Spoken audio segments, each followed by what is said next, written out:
Hello, everybody. One. Welcome back to another episode of All Riled Up. My name is Riley Sassinelli. I'm your host. Joining me today is Eunice. How are you, Eunice? I'm doing all right. Kind of sad, but all right. Why are you sad? Lost the goat. Oh, you know what? I forgot to write that down on my on the Me and docket. Gus, me and Gus had a wager like a couple days ago when we first found out about who would get to say it first, and he's not here. Damn. Well, he will. I was gonna say this after I introduced John, but Gus will be joining us uh later. Uh, so he said he can't stay after 10. So I I don't think it'll take that long, but you never know with us. And joining me as well is Dejan. How are you, Dejan? I'm all right. Before we really get into it, Mm-hmm.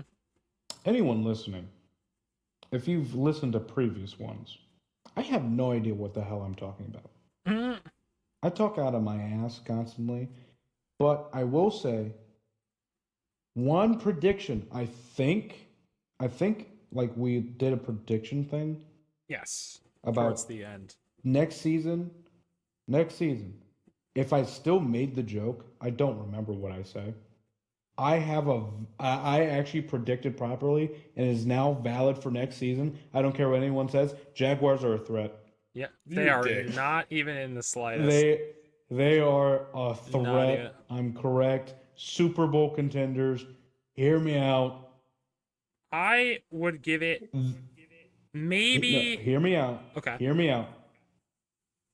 It's because I said so. Mm, Mm. okay. Trevor Lawrence at the Super Bowl, fucking the pre-interview. They're like, "Well, DJ said I gotta do it, so I gotta do it." Yeah.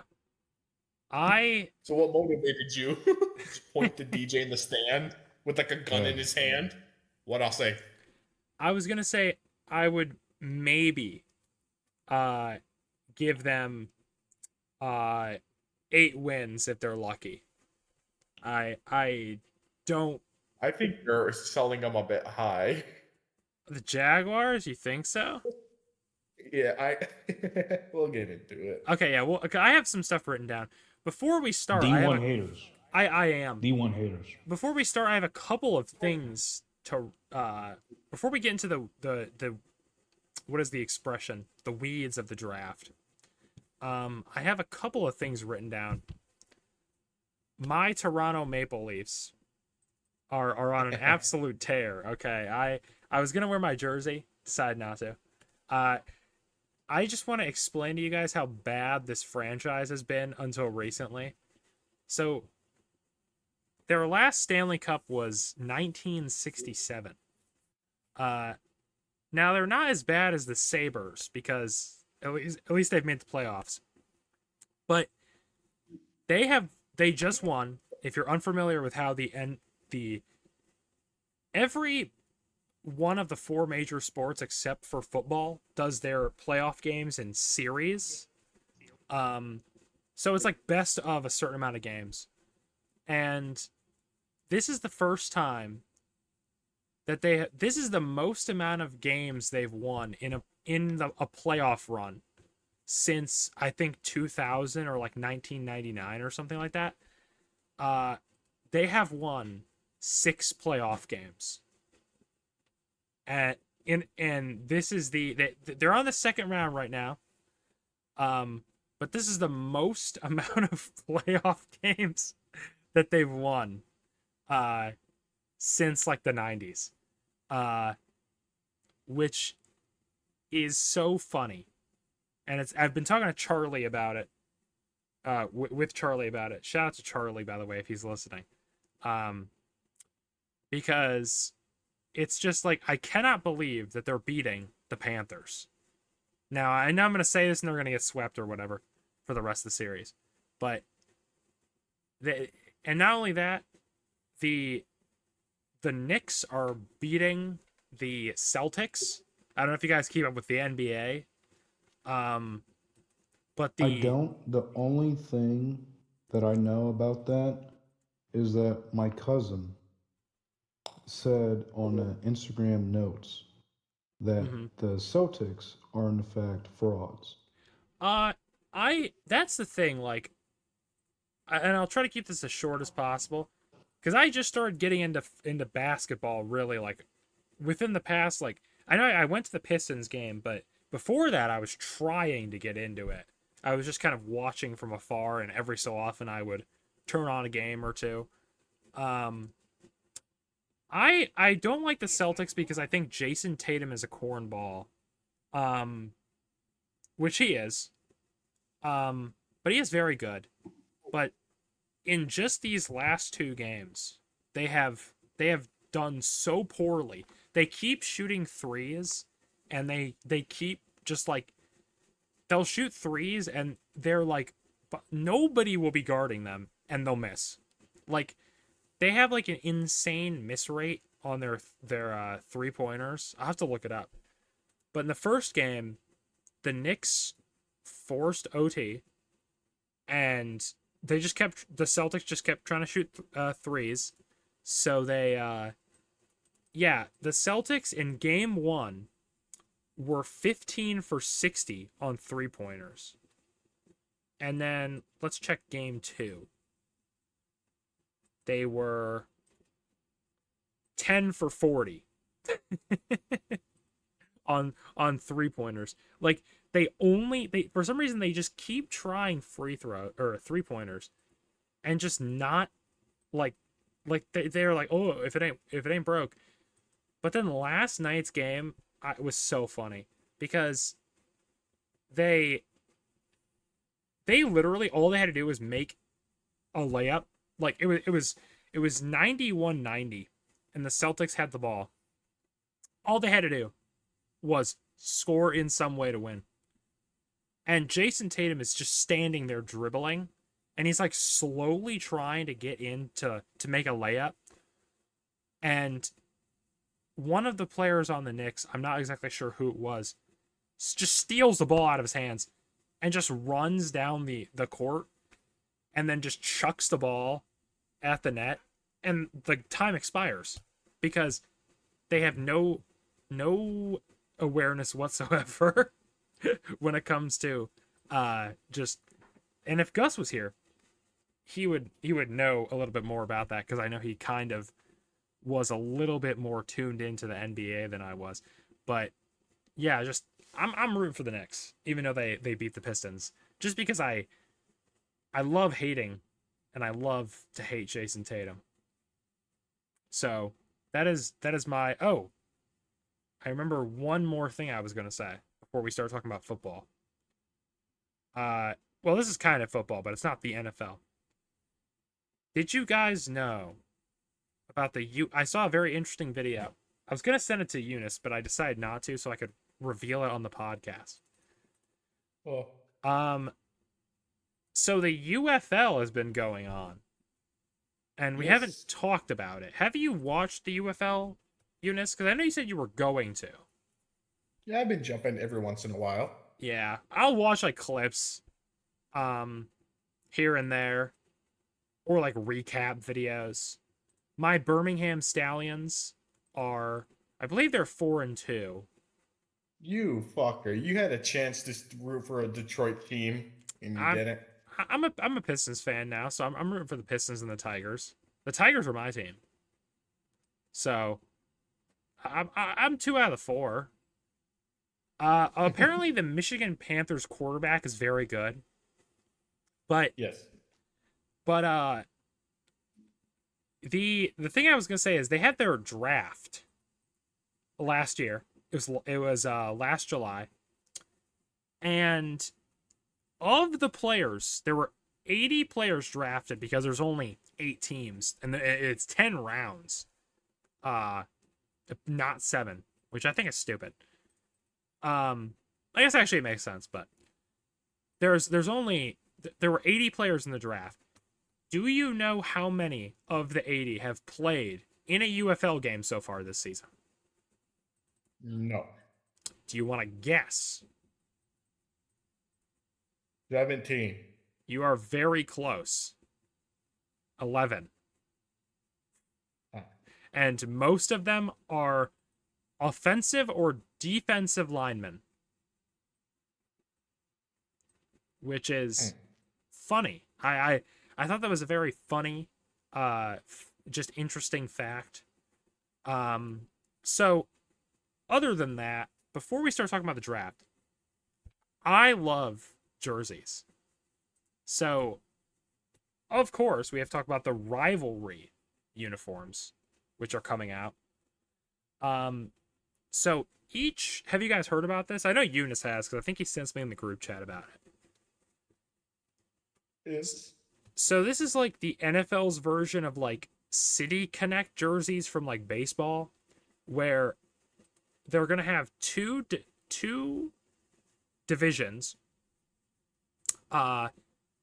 each year, that get special jerseys that are like based off of the the city that the team is located in, and the first two divisions are AFC East and NFC West. Now, AFC East I was excited about because obviously it's the Bills, the Patriots, the Jets, the Dolphins. NFC West, I honestly wish they did the North first, because, and I know they want to do a slow rollout, because I don't know if you guys are aware, but in the MLB, people complain because now we're at the point where like the City Connect jerseys are relatively new, but like some teams have multiple City Connect jerseys, which is stupid. But I am excited for the Bills one, and I'm gonna throw my suggestion out there for Nike. Literally, all you have to do is the '90s uniforms. That nobody cares about anything else other than those. I have seen probably once a week since like I've been on Bill's Twitter, so for like 2 years, 3 years, that people have been like, we should bring these back. Like, and that's not even an exaggeration. They're so like widely liked by just like Now I gotta see what they look like. they're very simple, but they're really good, especially the helmets. Oh my god, ow. I just hurt myself hitting my hand. Bring back the helmets, please. Every time I play Samurai and Madden, I use the red helmets.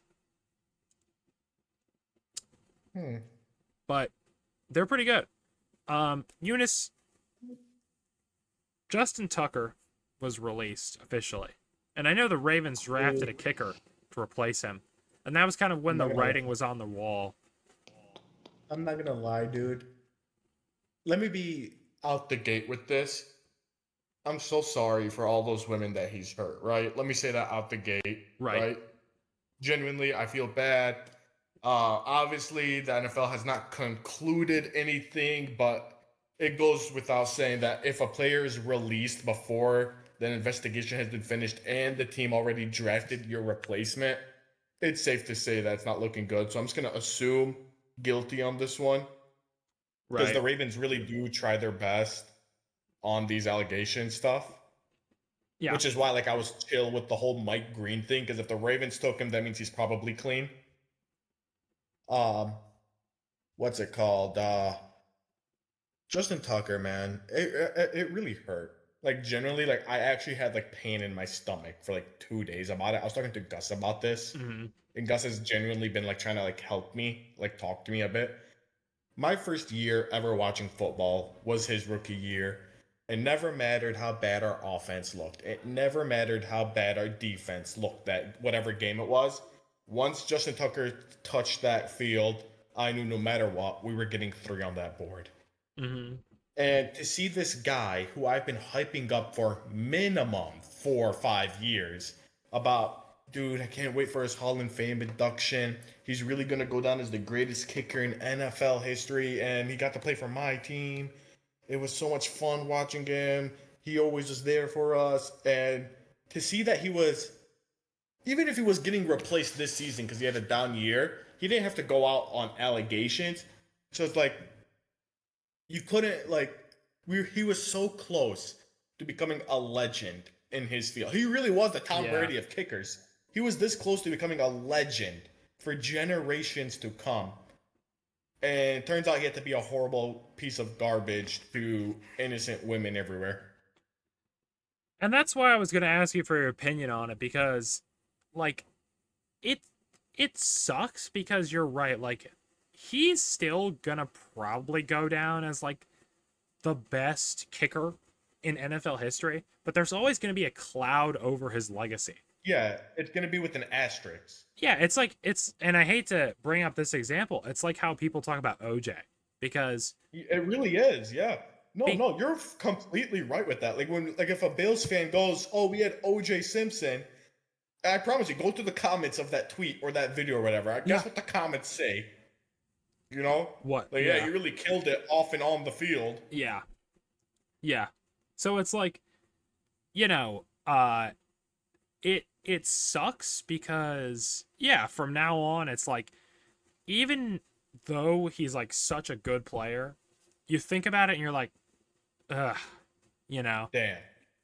like Because let's say, and also public perception is a matter in this, right? Like, let's say the NFL comes out and like, oh yeah, turns out he's innocent on all these charges. He already got dropped by the Yeah. team. Public perception on him is tarnished forever. and he's old, and Yeah, it's not like he's gonna have a comeback season. You know, it's not like the Commanders or whatever the fuck are gonna be like, hey, we want to sign you to our team. We just saw you got released. He doesn't have another season. Even if he gets signed to another team, he's not gonna be a starting kicker. He's probably gonna be there to coach somebody. yeah, and when it comes to teams picking up those You're gonna bring up who, the Browns. no, I'm talking about the Chiefs, because they signed a punter that had rape allegations. Don't ask me what team he played for before that, though. Browns? No, it was the Bills. But they dropped him. They dropped him when the allegations came out. But like, that's how I genuinely feel about it. Because obviously, I don't know every organization's and their like how they do things, right? Yeah, Like, yeah. why would I? But like, the Ravens for their allegations, like team, I don't know what the fucking word is. My bad. But like, they take it so seriously. Where I remember 3 years ago or 4 years ago, we had a wide receiver, and an allegation came out about him, and he got benched until those allegations cleared up. Like, they figured it all out. Mm-hmm. Like, and I saw that. I'm like, good.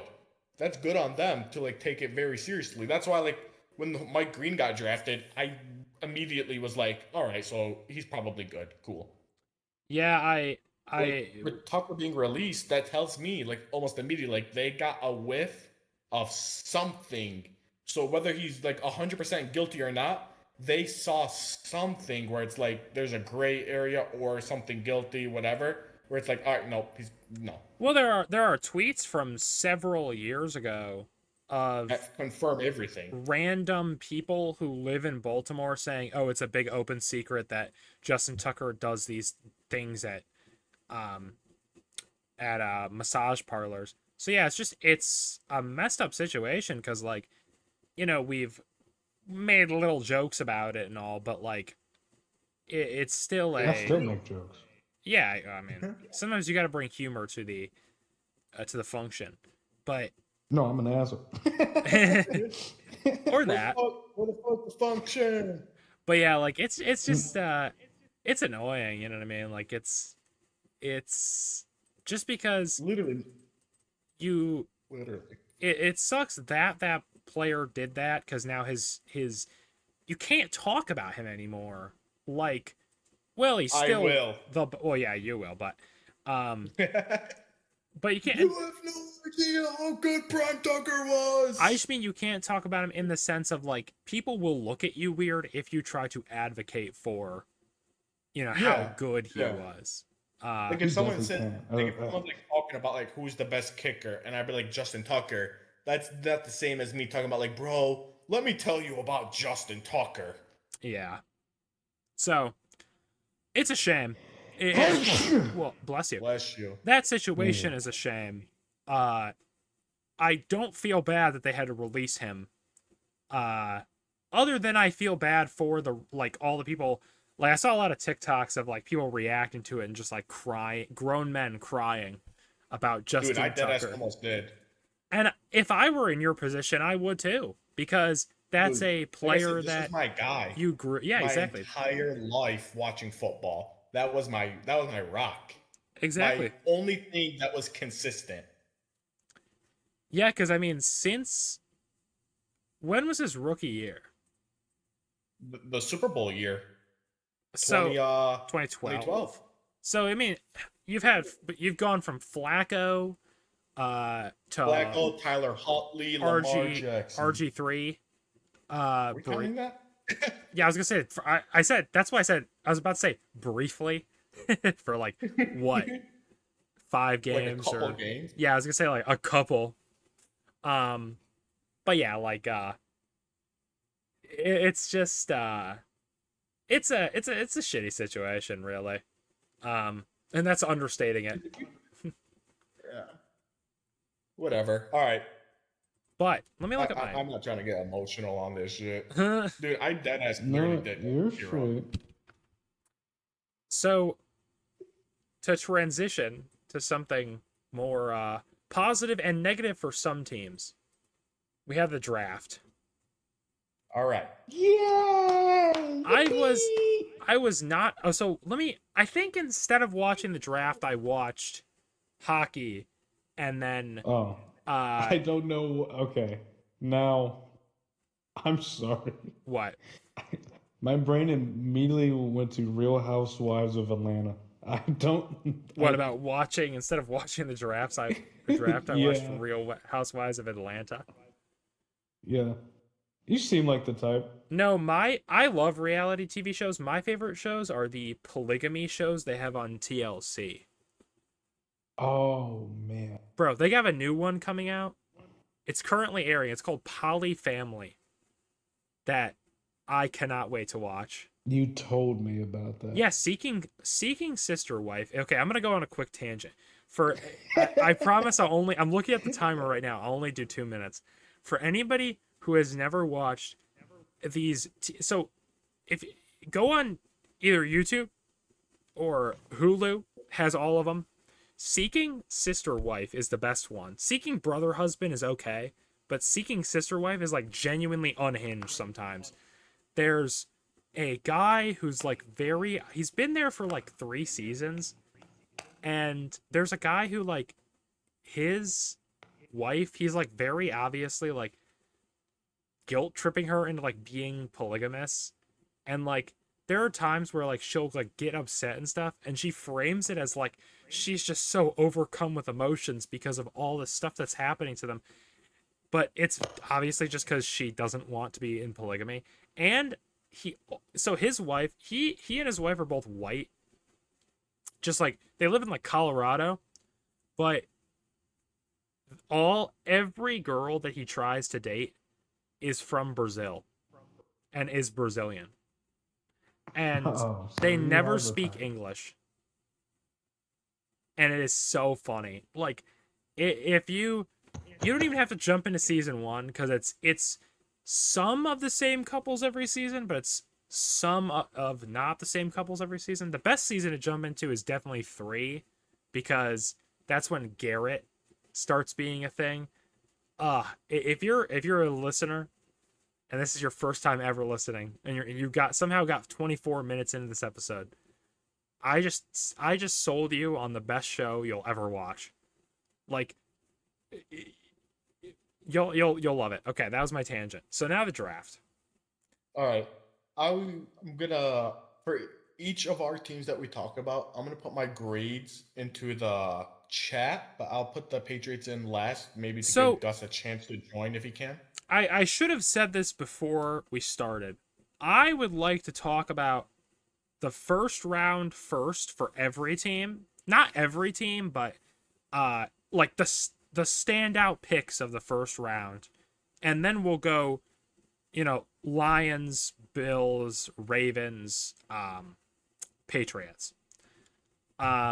if that's okay with you guys, just because I want to talk about Cam Ward and Hunter and a certain quarterback from Ole Miss that I am extremely excited to watch this season. And I will be buying his jersey if it is on sale. Okay.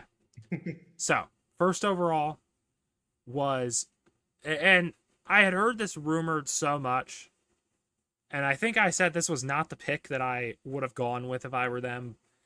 And at the end of the day, it's up to personal preference. You know what I mean? Like, if you think that Cam Ward is your guy, then take Cam Ward and be good. If you would have rather built your defense up and then draft a QB next season, then do that. You know, I don't think you could have gone wrong with either picks, but the Titans took Cam Ward first overall. And he is going to be wearing number 1, I believe. Yes. So yeah, because he that was his number at Miami, I believe, but it was retired, or was it 11? I'm not sure. But anyways, it was retired because Warren Moon was wearing it. And he's a really good quarterback, for those who don't know. Played for not the Titans, but the Oilers, who used to be the Titans used to be the Oilers. But yeah, so I thought that was cool, and I am excited to watch him play, and I'm excited for, in what, 2 seasons for Will Levis to back up Josh Allen. I'm manifesting this because I want it to happen so bad. I still don't. I don't think Will Levis is bad. I think he's prime backup material. You know what I mean? Like, he cannot be your starter. You know what I mean? Like, he just has too much. He's too underdeveloped. But man, it would be hilarious to watch him play a season. You know what I mean? Like, it's like Jameis Winston, except you don't get all the positives of Jameis Winston. It's just, you go into it thinking, like, what hilarious shenanigans will ensue today. And then the Browns traded their pick with the Jags, and the Jags selected Travis Hunter, which I honestly feel like I would rather be in Cleveland than in Jacksonville. You know, I do want to say about the Travis Hunter thing. Uh-huh. Before I finalized my final prediction sheet, I don't know why I read this from random thing, but when I was doing mock drafts all day one day, Mm-hmm. for some reason I got into the zone and I kept having Travis Hunter going to the Jags at 5 before they traded. Like, that's the thing, like, it's a good pick. It's a great pick. Like, I feel like, I'm be honest, I said this before, I feel like he's overrated just because people were so mesmerized by him being able to play both sides of the ball. Like, if you look at his stats, he was an average cornerback and an above average wide receiver, but he was able to play both. And I don't know if he can do that in the NFL, but if he can, and I know he said, like, oh, I'm going to retire if the team that drafts me won't let me do that. Like I said, I don't even know if they'll let him do that just because of how, like, tiring it is. Maybe they'll let him, like, split reps with a corner, but, or like a actual, like, good corner. And then he can say, well, I play both sides of the ball. It's just, like, too tiring to be both positions. Yeah, if they do throw him out there, it'll probably be for nothing plays. Yeah. Where it's I don't know, it's a third and long, or excuse me, a third and short, where they know they're probably running the ball. Yeah, and I could definitely see that. And I don't like I said, I think it's cool that they drafted, like, it's good for the Jaguars. It does not change my opinion of them, even in the long term. I just don't have the, like, belief in that organization. That just because I feel like their owner is very inept. And he seems to never hire the right people. So we'll see what happens. I'm excited to watch him. I am genuinely excited to watch him play. And did you guys see the rumor that the Jaguars are going to be playing the Rams in London? That'd be funny. That would be funny. Because I don't know what week, but I saw a rumor that they're going to be announcing the schedules, I think May 19th.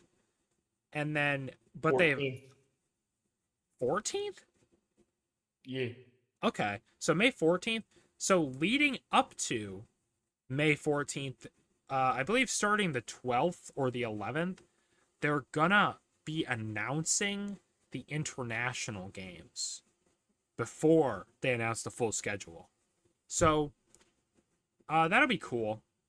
God, I hope the Bills don't have to play international. They might. I feel like I heard something like they are. Like that might have already been confirmed. If it wasn't, God, if you're listening, please don't do that to me.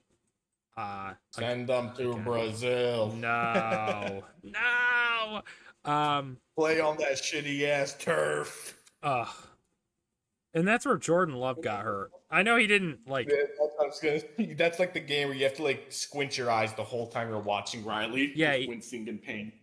Take a shot every time somebody hits the ground. Every snap, you like look away until you hear the commentators say like, "Hey, no one got hurt." Next snap. And then Abdul Carter went to the Giants, number 3. Good pick.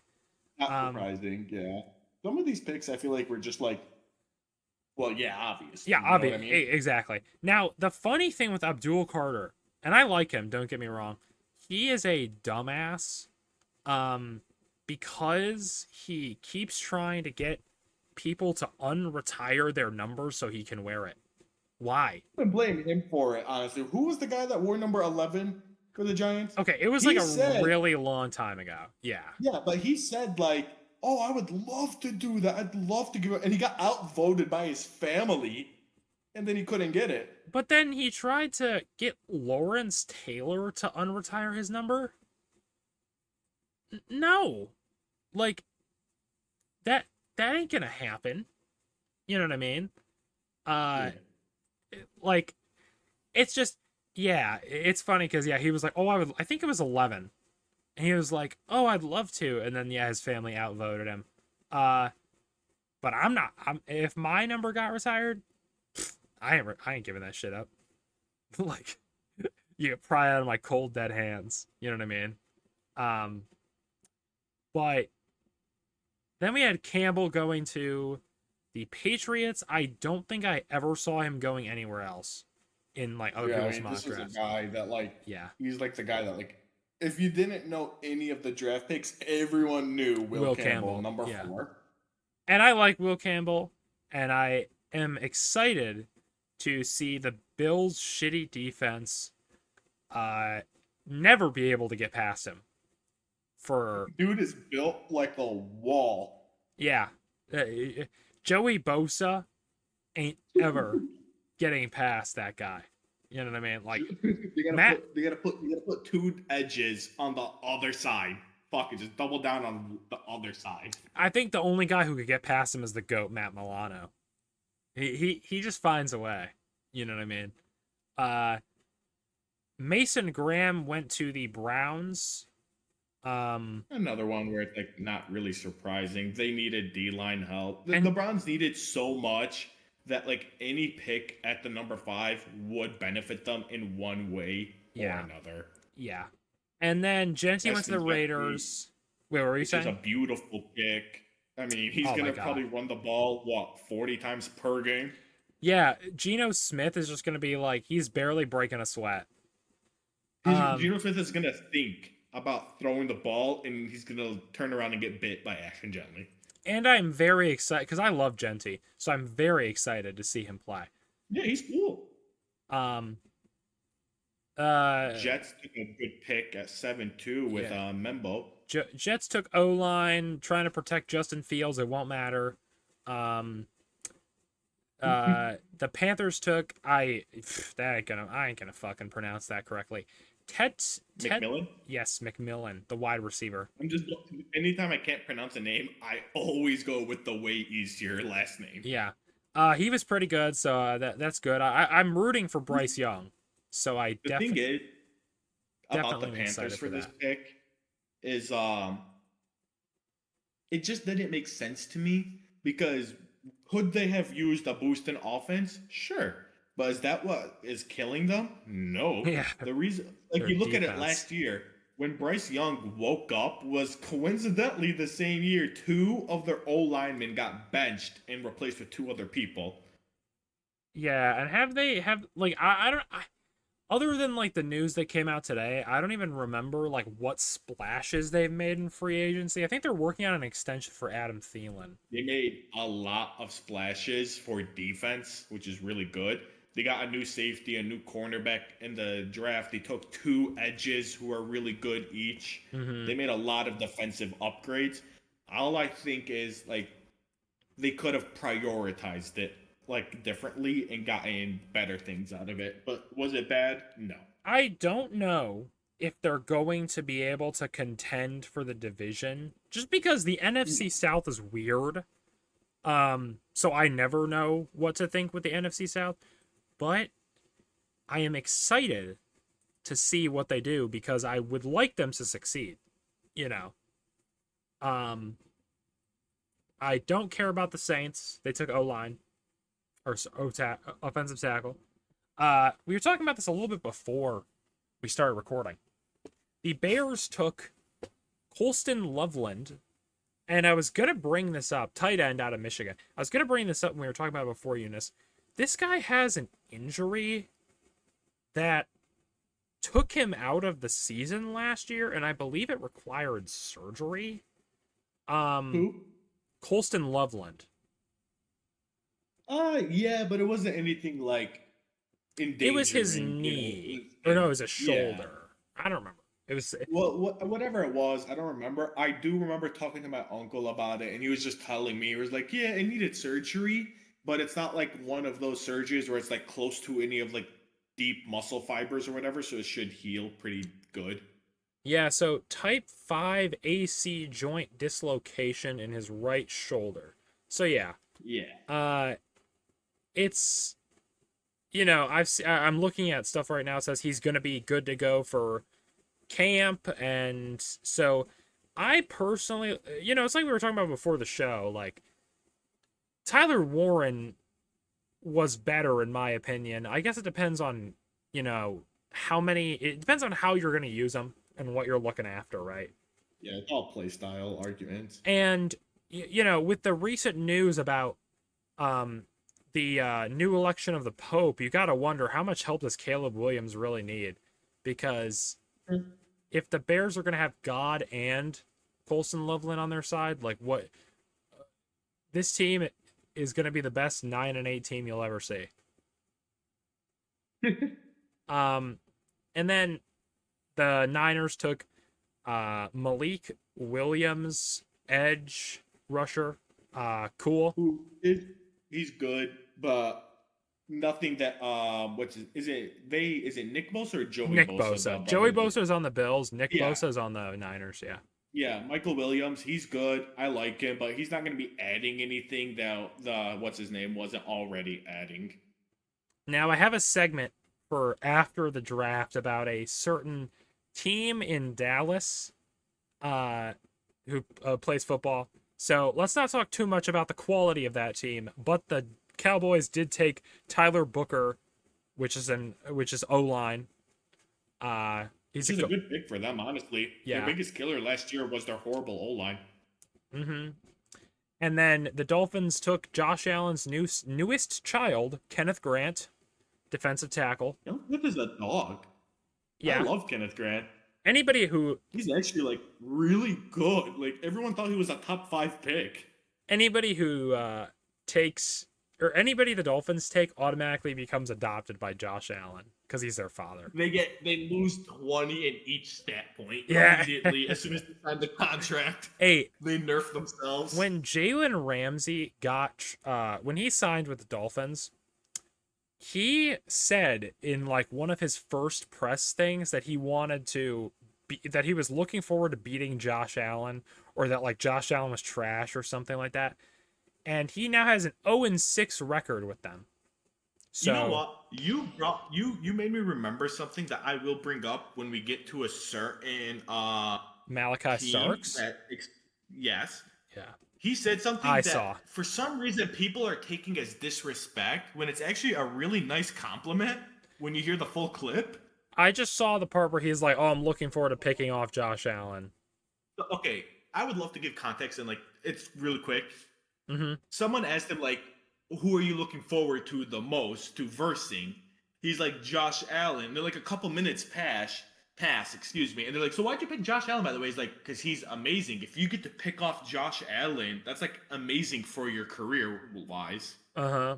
Yeah, it's just a So it's very like there was a memeable compliment, and clip. people were like so mean about it. Yeah, it's just a very memeable clip. I feel like. Yeah, like who was that guy that got Shamir Stewart to the Bengals? Like they asked him on stage, like, so you get to chase Lamar Jackson around. Like it's a compliment, if Mm-hmm. anything. Yeah. All Yeah. right, Tyler Warren. I mean, it's like if players were ice cream flavors, this is just vanilla. Yeah. Uh, I like me a vanilla though. that is true, Dijon. Hey, I like Tyler Warren. Bro, you guys should kiss. And then fuck. Jalen Walker to the Who's to Falcons. say Damn. we haven't Oh already? my god, man. It's not gay if it's in a Jalen three-way. Walker. Yeah, Jalen Um, Walker. Jalen Walker is a good multi-tool linebacker. He has the speed to play in the backfields. He has the power to play on the D line. Good awareness, good hands. All he needs is a little bit more experience on the field, and he can become one of the greats. It all depends on how Atlanta decides to use him, because whatever they mold him into is where he will be the threat. Yeah. Uh, then we had Walter Nolan. Walter, which is weird to me. I did not think he would go this high. Yeah, that's what I was hearing. Um, He was projected to be late. I'm not gonna lie, actually, in a couple of my mock drafts, I had him going to the Bills. wow. He's because he is good, but I wouldn't say he's like top half of the first round good. You know what I mean? Yeah, no, definitely. That's what I was hearing too. Um, Shamir Stewart. Yeah, we already I'm going talked to about him. laugh at this because physically he's a monster. Mm-hmm. The problem is he doesn't know how to produce any meaningful numbers with his capabilities. He hasn't been developed. Right. And I mean, the Bengals aren't good at developing players, defensively speaking. In the last 8 years, the only two players that they have developed into monsters were Jesse Bates and Trey Hendrickson. Yeah. Two players out of I think the statistic was two players out of the 85 defensive players they've drafted. Mm-hmm. Wow. Yeah. They're And not good at developing defensive players. And I'm sorry, I like Joe Burrow. They're wasting his prime by not giving him a defense that can play now. yeah, and you know, like if Trey Henderson gets traded, then they just have Shamir Stewart. Who's not going to be able to hold down the fort, respectfully. At least not in year one. Definitely not year one. Honestly, he's a project. He has the potential to be the next Aiden Hutchinson. I'll literally say that. He really does have that potential in him. Mm-hmm. It's not going to happen on the Bengals, respectfully. Yeah. They needed to take a guy that already knew what he was doing at edge. They could have taken James Pierce Jr., Mike Green. They had like so many good options at edge that they could have taken who would be ready to go and help carry the fort for Hendrickson. Because now what is Hendrickson's going to carry down the entire D-line single-handedly while training up the rookies? Right.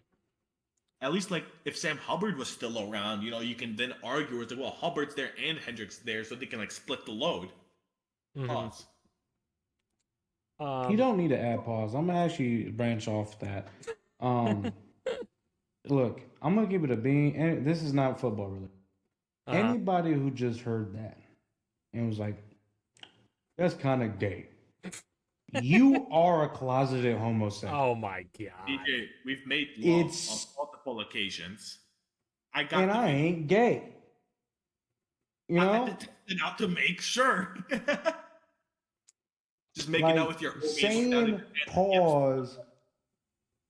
There, all right. Saying pause as a ha ha he he is okay, but saying pause like genuinely, hey, I'm not gay. It just sounded like that. You're a closeted homosexual. I hope you find help in the near future. All right, we can go back to football. Smiles and glory holes. Okay. I love glory holes. I oh man, I was like, it's funny. Halfway through your sentence, I was like, wait, I have the soundboard, and then just started like the Tyrell Williams. Anyway, He he beats beats Cox. Cox. So I'm gonna try. I'll kind of speed through these. Uh, Seahawks took Gray Zabel, Who's a guard. great pick. Yep.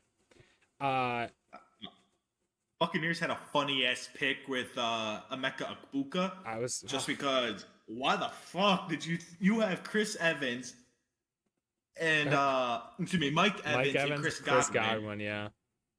and you have a good tight end. I don't get that one at all. I can understand it maybe for the future, but like, is now the time to be thinking of the future? Yeah. I think it is, isn't it?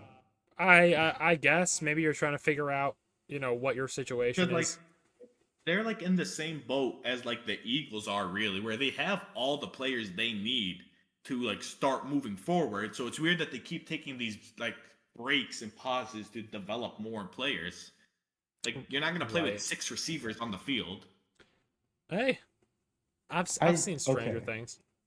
Now, this sounds stupid because, like you said, you're not playing with six fucking receivers on the field. But Here we go. I don't know the age differences between all the receivers they're picking up because I don't fucking pay attention to them. But if they can always have like that guy on the team, Right. it would be nice.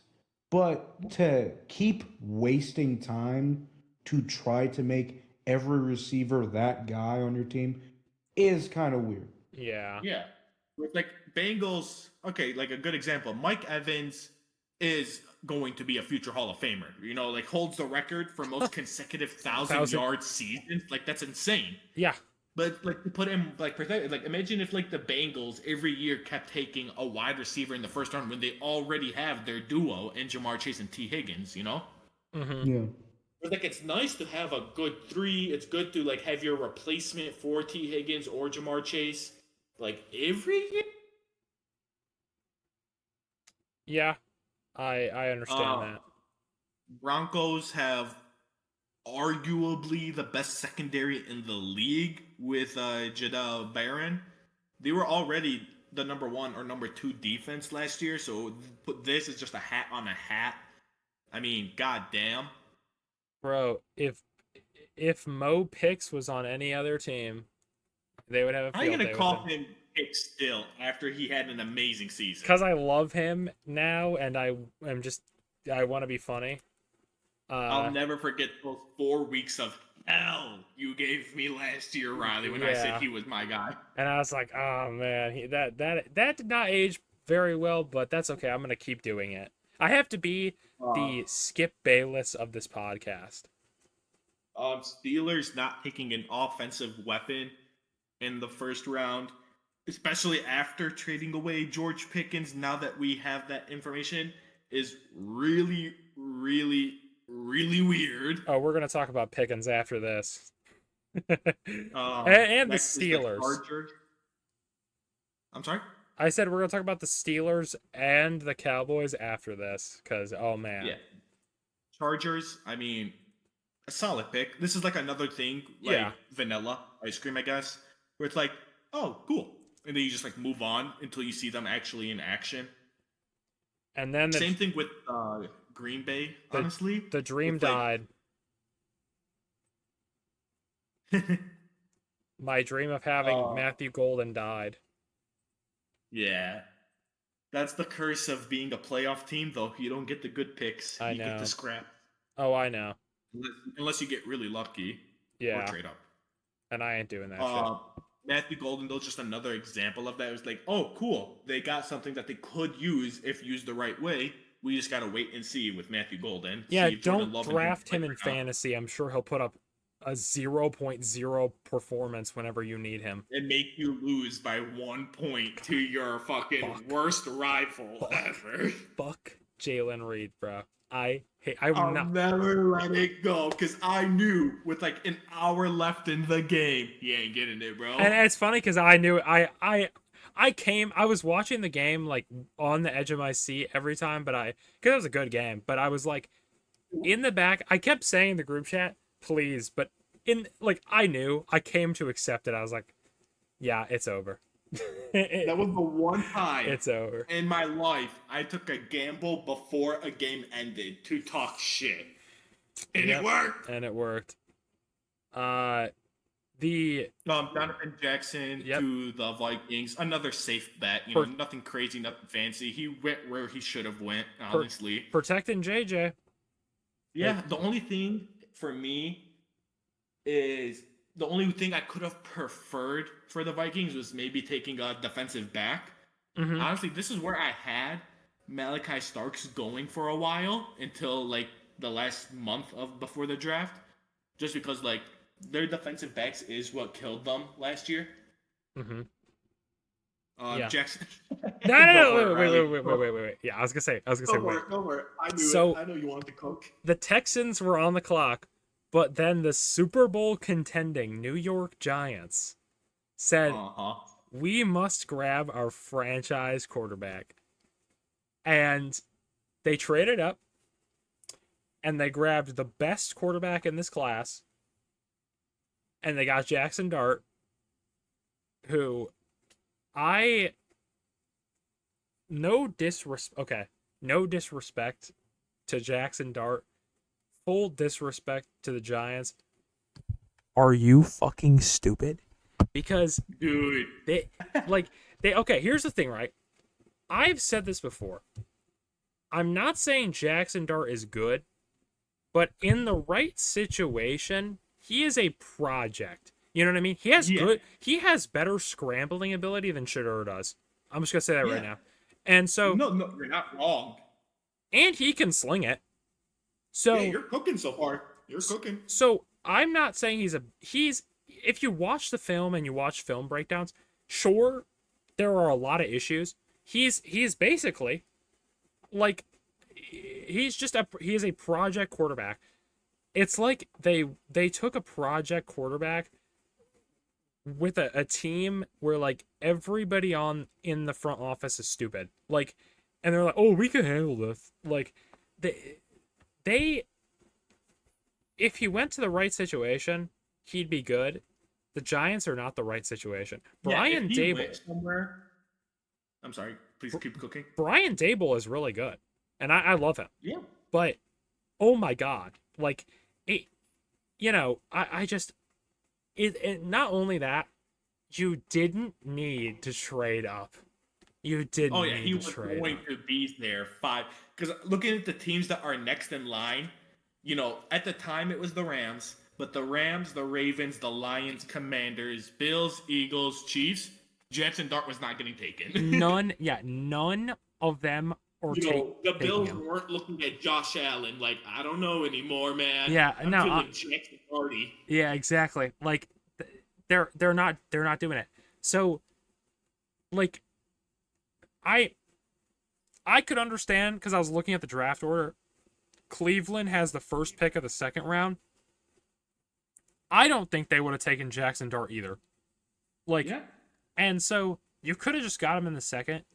So it was a bit of a reach. I think my hypothesis is because what I was going to say actually, because you were talking about like he should have gone to a better situation.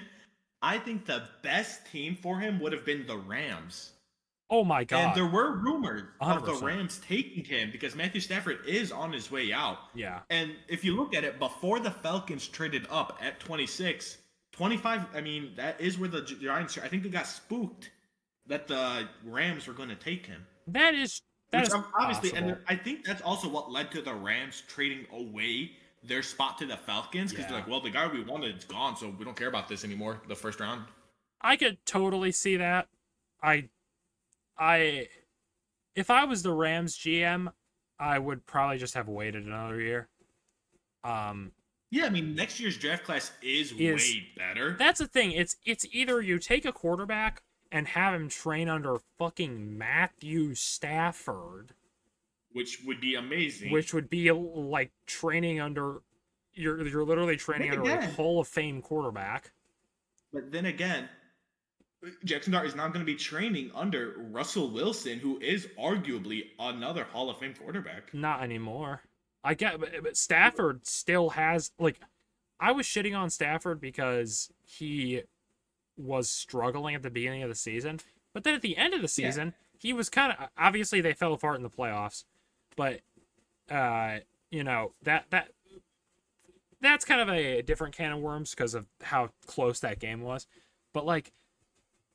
They held their own. They held their own. The Eagles. And whereas Russell Wilson did not. So it's like, okay. Yeah, Russell Wilson got bent over. You can either train under Jameis Winston. So, like, training under Matthew Stafford alone is better than training under Jameis Winston, Russell Wilson, and Tommy DeVito combined. Like, Russell Wilson is really good. And yeah, like, he could offer pointers. I feel like if you look at their whole careers, though, Stafford is just better. Really? How so? Just because like he's had less bad years? I was gonna say longer, like longevity, whereas Russell Wilson's prime, I feel like, was shorter. Yeah. Because you can't forget, Matthew Stafford did have a lot of stinky years with the Lions. No, that is 100% true.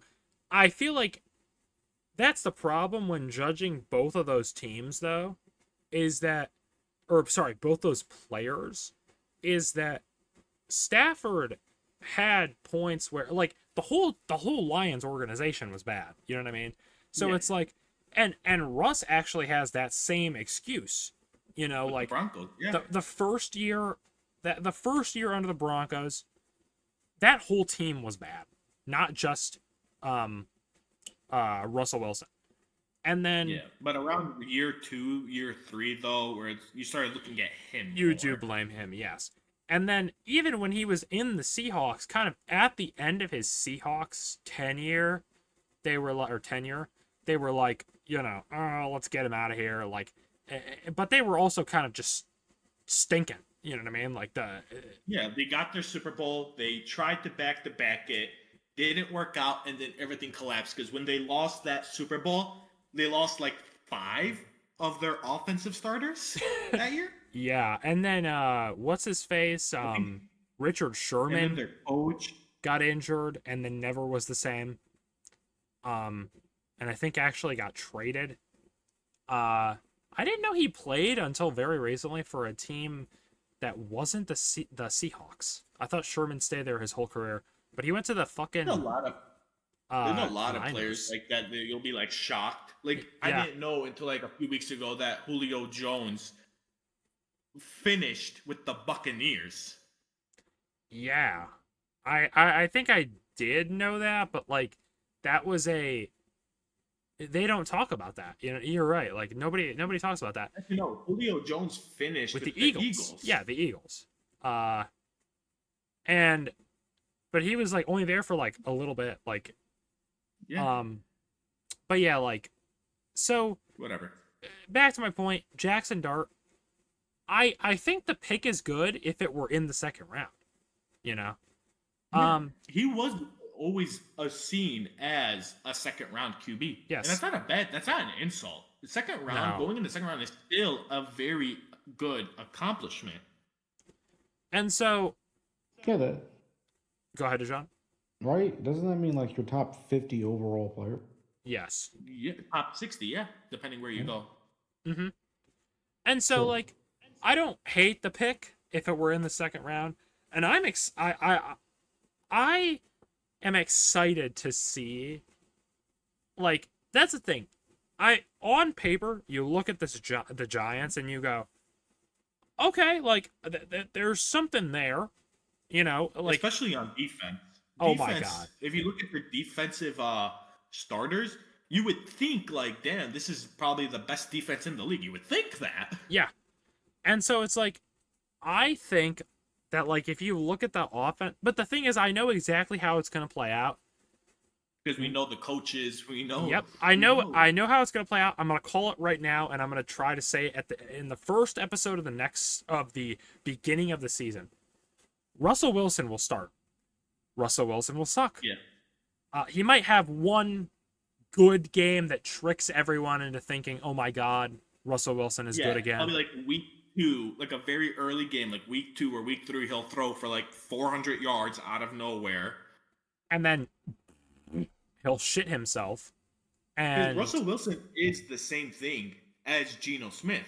It's Yeah. all or nothing. yeah, So you're like, oh my God, he got 500 passes. Yeah, but he only had 9 passes. They were just 60 yards each. that's why, like, Urinating Tree had like the joke about like the Russ Moon balls, because he'll just like fucking Look at George Pickens yeah, is down there somewhere. Exactly. And so, like, and now Russ has to play George Pickens twice a year. But yeah, like, so Russ will suck, and then they might try a Jameis Winston out for a game or two. Jameis Winston might start. He'll throw 5 touchdowns and 3 interceptions in one game for 500 yards. Yes, and still end up losing somehow. And he'll lose, and they'll be like, okay, well, he's not the answer. And then they'll be like, they will skip Tommy DeVito, and they'll just go, okay, let Jackson Dart play the rest of the season. And they will just let him get eaten alive because it's like Drake May. It's like why I didn't want them to start Drake May. Not because I, like, was afraid, because he's good. And I said Drake May is good the entire time. But I didn't want them to start him because I felt like it was too soon. You don't want him to get crippled his rookie year. And he got sacked so many. Like, he got absolutely, like, just demolished. Like, I want to say, people shit on Caleb Williams for how many times he got sacked. Had Drake May started day 1 like Caleb Williams, he would have been up there too. Yes, he would have. Yes, he would have. He was up there. Like, Exactly. not Caleb Williams level of up there, but he was up there. And he didn't start until, what was it, week 6, week 7? Yes, like week 6. Yeah, so he had 6 weeks of sacks off his thing. And I think that's what's going to happen with Dart, and I think Dart will, like, he will actually probably show, like, oh, this guy actually might not be that bad. You know what I mean? Like, I gotta take a pee real quick. Sorry. okay, no, it's okay. I'm trying to hold it. I'll go without you. But yeah, I think Dart will say, oh, he's not all too bad. And like, I like him as a player. I know the Giants organization is just gonna mess him up, you know? So it's a very conflicting pick for me. And God, I can't wait for the end of the year sale for those jerseys. You know that's going to be in the White Elephant. I'm spoiling it right now. I gotta get me my own I'm back. Jackson Dart jersey. I'm so excited for it to go on sale. I'm not back for long. Okay. Did he say he's not back? I don't know. We'll to never be know. honest. I will move on a little bit. The Falcons traded their pick with the Rams, and they got James Pierce Jr., edge rusher. They needed that, and I it definitely couldn't have waited. Um, so the trade up I don't think is terrible.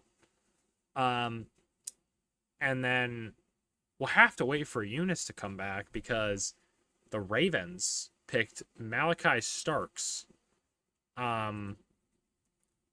And I, like he was saying before, he said, "Oh, I can't wait to pick off Josh Allen." Now, whether that's a compliment or not, I hope that does not happen. That's all I'll say. I hope that It'd does be not funny. happen. It would not be funny. Um, it would make me cry. It would be funny Be sad. to me. Well, it'd be funny to you. And I would probably go like just like, yep. You know what I mean? Like, Yeah. I understand that. You know, like I don't know if it would surprise me. But then again, we don't know which version of Josh Allen we're going to be getting next season. Would Not- you want the Josh Allen from last season? it depends on how the Bills' offense looks because like that was his first season since his rookie year, not passing for 4,000 yards. He had like 390 something. I'm sorry. Or 3,900 something. Which I think, like, you know, we won and got to the AFC Championship game, so I'm not, like, opposed to that happening, but at the same time, and our offense just looks so much better, you know what I mean? Like, on paper, I like our wide receiver room better than last season, even though I will miss Mac Hollins. So, I am not opposed to him slinging it more because he still did. It's just, you know, he was relying more on, you know, James Cook, who I'm sure, like I said, I doubt he'll make it past the trade deadline. But Eunice, what were you going to say about Jack? Do you have any opinion on Jackson Dart before we move on to the other picks? I mean, honestly, I think the perfect landing spot for him would have been the Rams, who could have very well developed their next guy. I think at the Giants, he's got, how do I say this? He has, on the Giants, he has, I want to say, a ceiling of, I'm trying to compare him to like another player. I think he has the ceiling of probably someone like Matthew Stafford, but like it's not gonna happen on the Giants unless they really start to show that they can start developing QB. Because the last QB they developed was Eli Manning from like scratch. There was Eli Manning, and let's be honest, Eli Manning is not the reason they won anything. It was their defense. Which, And- I mean, to be fair, does look like what they're developing now because their defense on paper looks killer, and they got a QB that looks like he can at least get you maybe 2 touchdowns, maybe even 3 a game if developed right. Could you imagine, like, Oh, dude, it'd be hilarious. we see a Giants with Jackson Circle. Dart and Patriots with Drake May Super Bowl? Dude, I'm telling you, I wanted the Giants to take Arg Manning next year so they could bring back the Manning era. Me too. Like that's what I was rooting for, obviously, and I said that like a lot. Because I'm a Manning family fan. So, Well, yeah. and I like Eli Manning. Anything that hurt Brady was great to you. Exactly. Also, fun little connection. Jackson Dart and Eli Manning both went to Ole Miss. Yes. And that, like I said, Ole Miss quarterbacks never stood good old New York wrong. But then we had the Falcons taking James Pierce. I was talking a little bit about it while you were gone, Eunice. What do you have to say about this pick? Were you talking about it in a good way or a bad way? I think it's a okay pick. Like I saw some people criticizing it. If I can be honest, I think this pick is actually genius. Mm-hmm. I generally believe this pick to be like top 10. Mm-hmm. Just because what were the Falcons missing? A D line and a secondary, right? Right. Why not why not bet it on a good edge this year? What are they going to use next year's first round pick on that they can't just do it now for with their young roster? Right. Because next year, Drake London needs a contract re-sign. Kyle Pitts needs a new contract. Mooney needs a new contract. 3 of their defensive players need a new contract. So the fact that they can get away with it with rookies while they can before the contracts start piling up, like keep it. Don't do what the Saints did and just keep extending. Now you're screwed 1 year. Cough, cough. Mm-hmm. Like, there's nothing they're gonna use that first round pick on next year that they can't get equal value to of this year. I think this pick is great. Honestly, it's really just they took the 2026 first round pick and just did it this year. Yeah. I really like this pick. Yeah. Then we had the Ravens taking Malachi Starks. Eunice, you have a lot to say about this. DJ was witness to this, how I freaked out that we got him. And oh my god. Remember how I told you the Broncos have arguably the best secondary? Mm-hmm. The Ravens, unironically, were the team I was saying in my mind, like who they are arguably with. Okay. Like, I mean, Malachi Starks, like, applying football, not his size, but like when he actually plays, is the best safety in this year's draft. I mean, we all knew that going into this. Right. And I'm just very happy with him and Kyle Hamilton being back there. I think that's a great duo. I will say Malachi Starks, very humble person. I just love his personality too. The only thing I want to see is I'm questioning how he's going to actually be implemented, because Andreas Washington, our second safety, who's the free safety in the back, was showing that he actually has potential in the second half of last season. First half, he sucked. Second half, he showed great potential.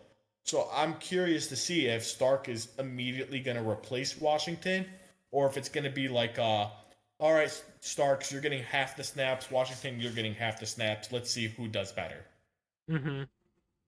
Because I know Kyle is staying on the field. You know, it's not an argument of Kyle Hamilton, are you off the field or not, Yeah. you know? Didn't he just get extended? He just got his 5th-year option. Okay. I don't know if you count that as extended or not. Yeah, a little bit. Like they're All right, then, yeah. he's pretty Okay, good. yeah, he got So extended. Yeah, I don't know if you've heard of him. Yeah. Kyle Hamilton, right? underrated player Kyle Hamilton. Underrated. Dude, But- but like, would you disagree? And honestly, I don't know if you know a lot about Malachi Starks or not, but I would love to hear like an outside opinion, because the only thing I see are people that hate the Ravens on my feed or other Ravens fans. So I either get really hateful shit about him or just like he's the God. You know, I would love to get like your He is opinion. the second coming of Christ. You mean I Ed Reed? I know that he is pretty good. I heard a lot of Bills people say that that's who they wanted. If not a corner, then get him. So when I saw the Ravens took him, I was like, yep, that makes sense. We are not allowed to be happy. So, but, you know, I think he'll be pretty good. Ravens defense has been solid for, like, and solid is an understatement, for, like, what? 2, that I can remember, 2, 3 years, you know what I mean? So, Yeah. I think it's just making the problem with the team last year was, the secondary got better as the year progressed, but it was still, like, there were games where it would get shredded, you know what I mean? And it kind of depends on the quarterback. So, Yeah. it's just build up build up what you had bad last year, and this was like a no-brainer. Yeah. So In my not a opinion, bad pick. will Malachi Starks stop guys like Joe Burrow or something from getting 300 plus yards on us? Probably not. but will he help shave off maybe 20 to 50 yards? Yeah. And honestly, that's all I needed. Because, like, just like the Bills or the Lions, there was not like this, we were not going into this draft like, fuck, we need so much, like, patchwork to be done. It was more just like, we got a hole here, maybe a small hole there. Let's just put some silly putty over it and keep on moving. Shit, man. Talk about patchwork. There ain't nothing to patch with our defense. We lost it about 50 miles back. Then the Lions took is it Tyleek Williams, D tackle. Yep. Building up the defense. My honest opinion on him, I didn't like this pick, like, really that much. That's what I've heard other This people was like- say as well. Do I think he's a great player? Yes. Do I think he'll help the Lions? Undoubtedly. Was a Oh, D yeah. tackle in their top 5 of list of what they should draft? Not really, but it's still a good player to pick up, you know? Well, since they're not re-signing Smith, I would have assumed they were going to get more edge help. Yeah, exactly. Um, Like, Mike Green was still on the table. yeah. So And get it, the allegations definitely did drop his stock. But at the same time, draft Mike Green. You know? yeah. From a player perspective, that way, and we'll talk about allegations in a second. From a player perspective, yeah, that probably would have been the way to go. And then the Commanders took Josh Cornley, or Connerly Jr. Tackle. I'll be honest, don't know much about him, but O-line help is always good. Josh Cornley was the consensus pick for the Chiefs originally Okay. to help their O-line. He's a very, very talented player. I love him a lot. He's great.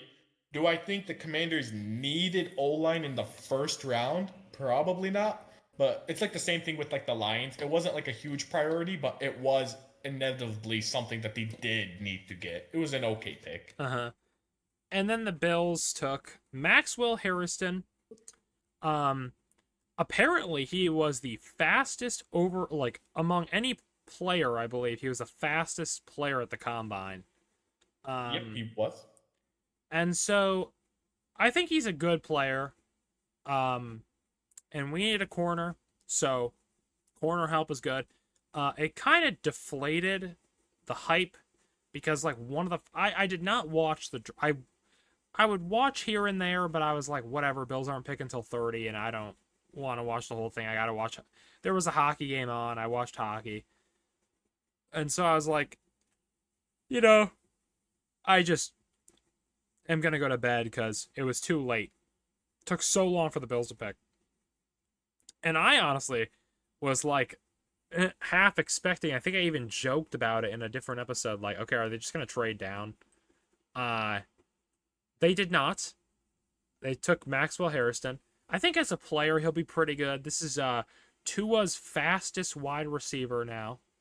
Yep. So that'll be fun to watch. I kind of deflated the hype because he has some allegations alleged against him. And I don't know. I know a little bit about it. Just enough to know that I can tell you I don't like him as a person. But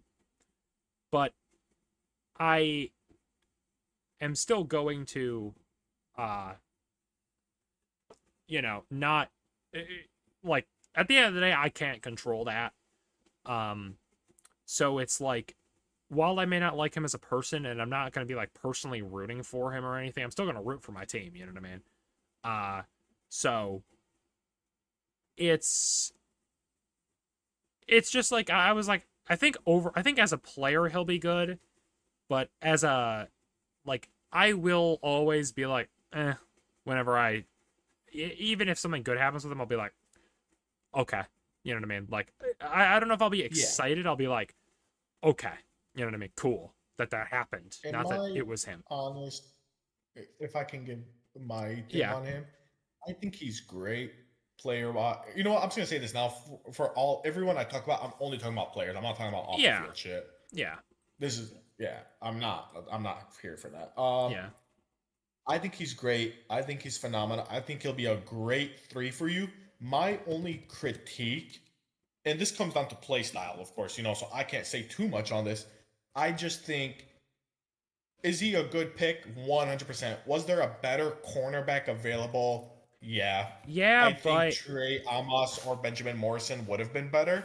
But like I said, maybe the GM said, no, we want this specific type of cornerback, and that's why he went, which is perfectly understandable and fair. and Brandon Bean loves his guys because man, he has just been uh like he was defending like his life depended on it, this decision, uh when it came to that radio appearance he had.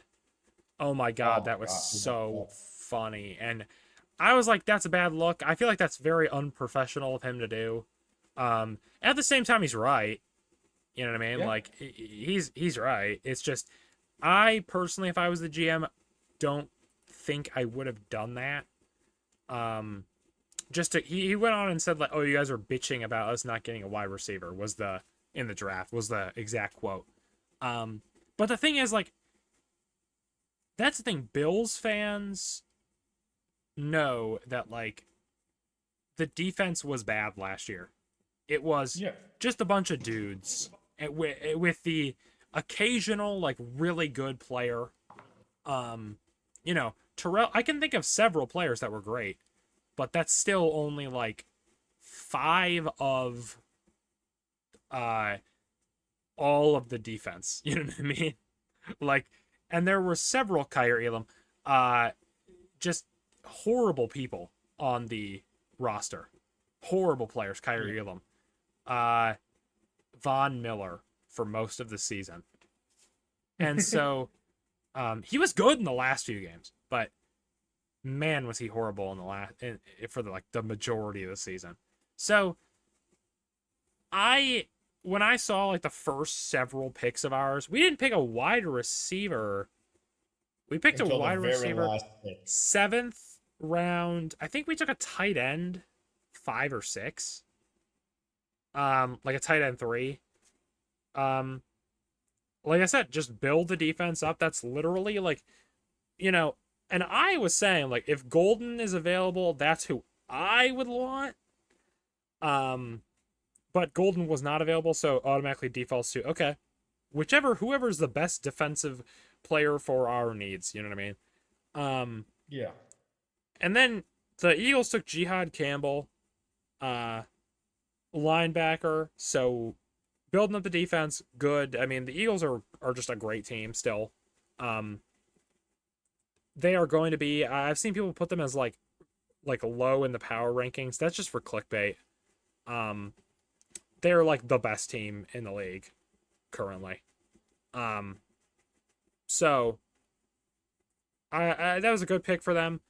And then the Chiefs to end the first round took Josh Simmons, they're just building up their O-line after what happened last year. So I don't think that was a bad pick either. Eunice, did you want to do a deep dive into the Ravens draft? I actually had a deep dive prepared for all 4 of our teams. If you want to do that, we can. I just was wondering if we could keep it a little short, maybe just like a brief explanation. It's not. Oh, I guess I should specify. It's not really deep. It's more just like each player with a grade next to them. And if you have any questions about any player, I can tell you why the grade is what it is.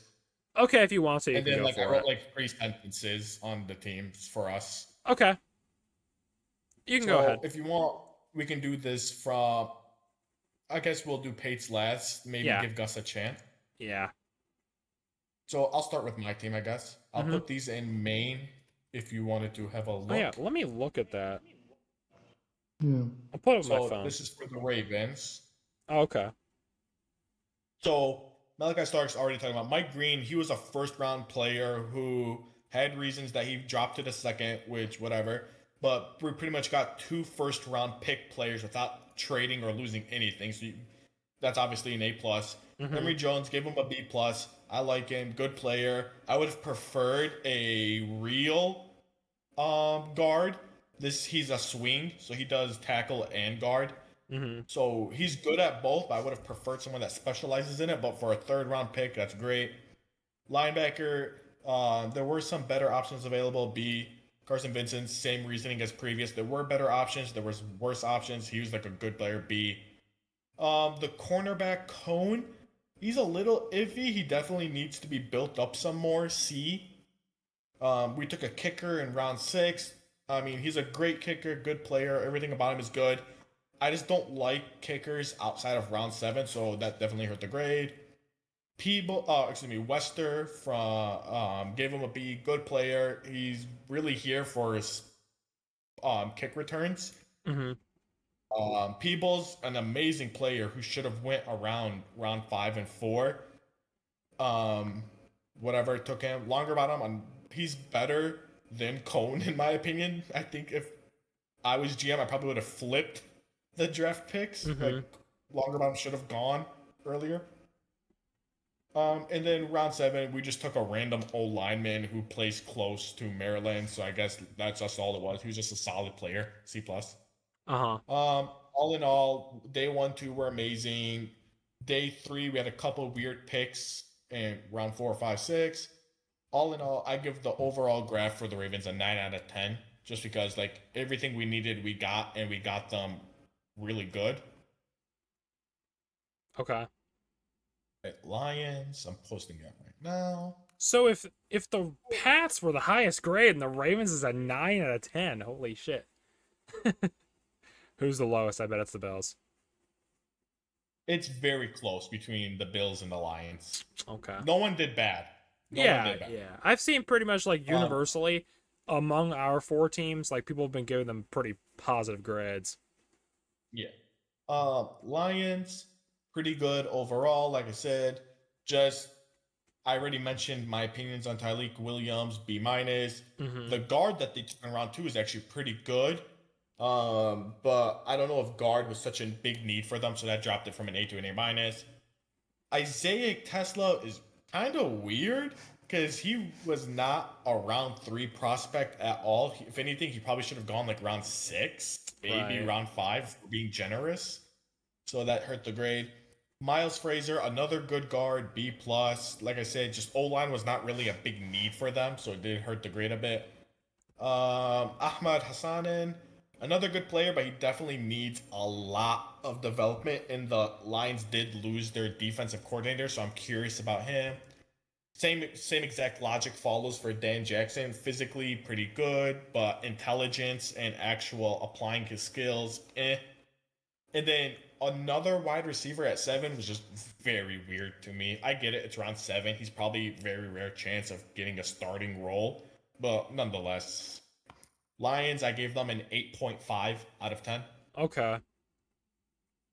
All right, Bills, posting it in right now.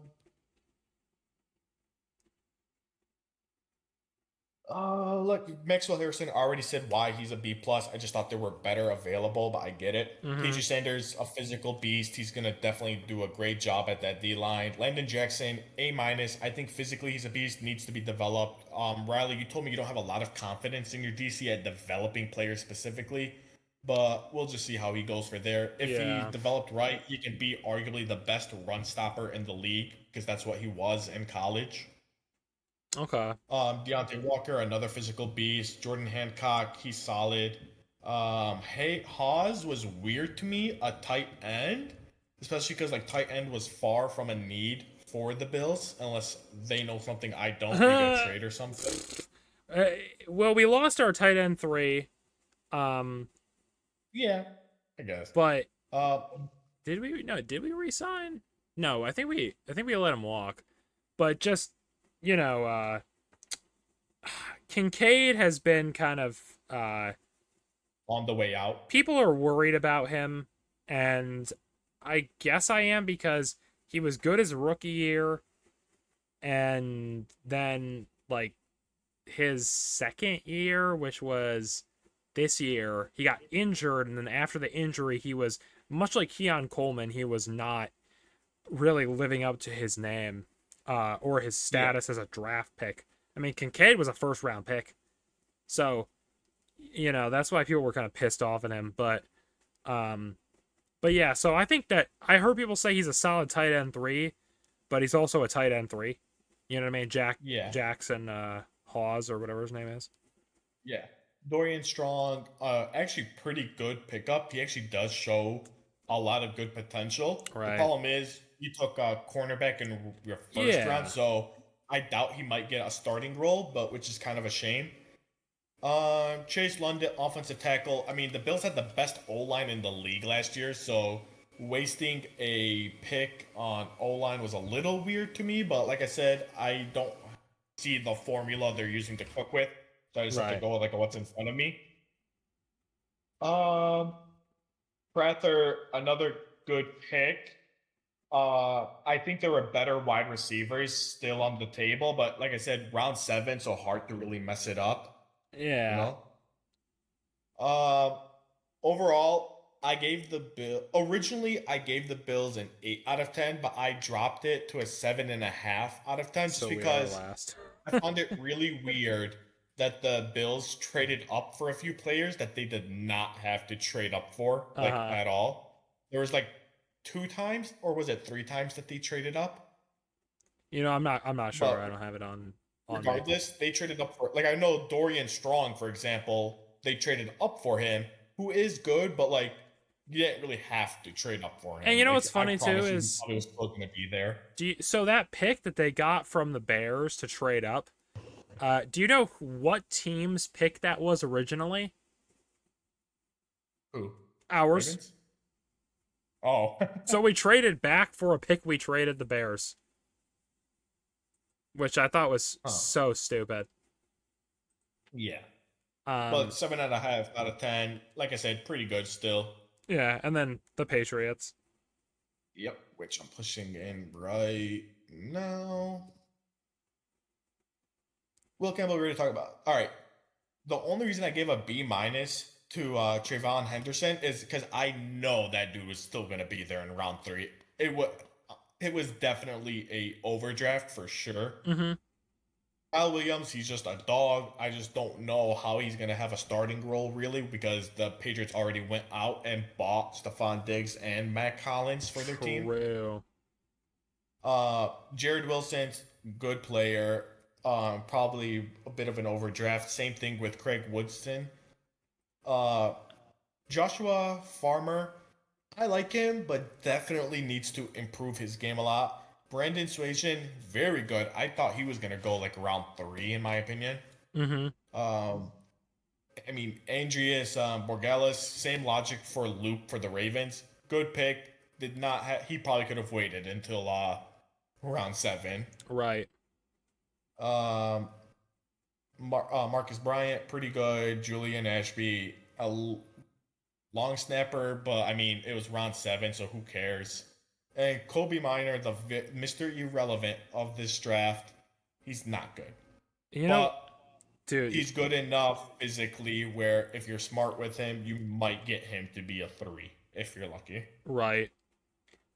They posted a tweet that they deleted where they were put on their Twitter that he was Mr. Irrelevant, and the caption was a minor, which Yeah, they deleted it and like an hour later. yeah, and I saved it because it's so fucking funny.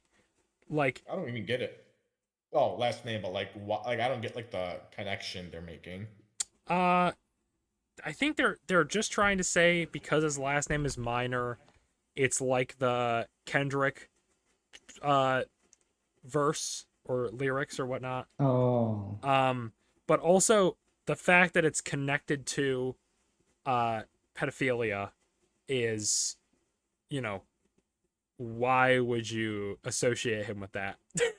You know what I mean? It's so I thought that was hilarious. That's why I immediately sent it to the group chat. I was like, holy shit. This is so stupid. But I know DJ, you don't really care too much about the picks, but like Riley, you got any questions about any of your players? No. I we I think we did okay in the draft, and I think our gradings are pretty accurate to where I've seen others speculate. So, or where others have graded their picks from just like random people online. So, I am of the opinion that we'll wait and see what happens. Um, and I'm not gonna be watching the preseason because these games mean absolutely nothing. But I will be watching what others have to say about the preseason so I can say, oh, this player I think will be good or this player I think will be bad. At least on our end, you know what I mean? With the Bills. So now that we're finished with the draft discussion, there's one more player I'd like to talk about that we did not mention at all. I'm shocked he never came up in the however long that draft discussion was, almost an hour, or a little over an hour. So, as the draft, I'll paint you as a pitch. I'll paint you a picture. Eunice knows what I'm talking about now. It's so funny actually that you say that because no one brought him up, just like the And- actual. And I was purposefully not saying anything about him. So, when the draft started, we were all thinking, okay, so Cam Ward is number one. But then when the Browns came up, we thought, okay, they're either taking Hunter or Shedeur Sanders. So they traded the pick. We're like, okay, maybe they'll take him at 5. They took Graham at 5. And then we're like, okay, well, Okay, so the Saints are taking him. So Makes yeah, sense. they didn't take him. And they were Jackson like, Dart. Steelers. Yeah. Bet. Nope. Defense. The Giants trade back up. Oh, so this is for Shedeur. No. Second. Yeah. So then, okay, maybe round he's a 2. second round. Yeah. Browns have 2 picks in round 2, so they'll probably use one of those for Sanders. That makes sense, being conservative with their picks. Nope. Nope. Shedeur. So, Tyler Show got drafted to the fucking Saints before Shedeur got drafted. The Browns in round 3 took Dylan Gabriel, who is not good. If Shedeur is not good, I don't know what Dylan Gabriel is. You know what I mean? And then all the way, Jalen Milroe went before him, I believe. Did he or did he not? Jalen Milroe did go before him. Okay. I think Jalen Milroe went round either 3 or 4. Yeah. All the way in round 5 with pick Yep. Round 144. I would like to say, by the way, Jalen Milroe went, and then 2 picks later was the Brown for Dylan Gabriel. Yeah. From Oregon. And you know what's funny? Dylan Gabriel posted a video, and before the draft, he said they asked him where he thought he was going to go, and I swear he says pick 94 to the Cleveland Browns. And he actually got pick 94 to the Browns, which is insane. And that was before the draft. But at least he knows that he's not good, you know what I mean? So the Browns take Shedeur in round 5, and the world, you would have thought that a war broke out and the world was ending, just the way the media was treating it. Like, Dude, he had to have walked into every interview and started by spitting on the shoes of the GM. He walked in with he's like, oh, I'm trying out a new style. He takes off his coat and you just see a Nazi armband because so I'm trying to go through chronologically, right? Because it started out as Shedeur is amazing, which, by the way, I have to pat myself on the back. If you go back to our pre-draft podcasts, I said he's ass because he is. And he was not that ass. He's a between round 2 and 3 level of ass, but not a for a quarterback needy team. You know what I mean? No, I agree he's not, but at the same time, he has a lot of just Character issues. yeah. I was avoiding saying that because they say that in the movie Draft Day, which is funny because Oh, Callahan. yeah, that is how this actually ended up being, if you really think about it. Like, it pisses me off. So, a report came out a couple days before the draft that Shedeur did bad in his interviews, and Oh yeah. he spent like how many? I don't want to get this wrong. Let me look it up. Sanders, do you know off the top of your head, Eunice, how much money cost? Let me look this up. So he spent $1.5 million on just the room that his draft watch party was going to be in. Oh. He's so full of himself, and it's Dion too. Like, It's not his fault, dude. He's raised that way, you know. yeah, no, that is true. It's just like he's not good, and It's so funny because his brother, Shiloh Sanders, he's so cool. His brother's such a nice person. he does seem like a nice guy. It was so funny. He said he was worried more about Shedeur being drafted than him being drafted. Yeah, because like around like round 3, he like there's this clip of him where it's like, dang, if you're not off the board yet, then I'm Yeah. definitely not getting drafted. Yeah, he's like, I'm not getting drafted. And he You know was what I would have streaming loved? it. Because his brother went undrafted. I would have loved if his brother got drafted before him. You just see his phone ringing, and he just looks at his brother like, "Hey, I gotta take this call in the other room real I quick." think he signed as a free agent with the Bucks. Yeah, exactly Yeah. that. So yeah, it's just like it pisses me off because like we've been saying the based people have been saying like Based. the Shedeur pilled people have been saying the Shedeur truthers have been saying he's not good. You know, teams need quarterbacks, so he'll go in like the second to third round max, right? Now, I'll be honest, didn't expect him to fall to the fifth. Nobody did. But actually, that's not true.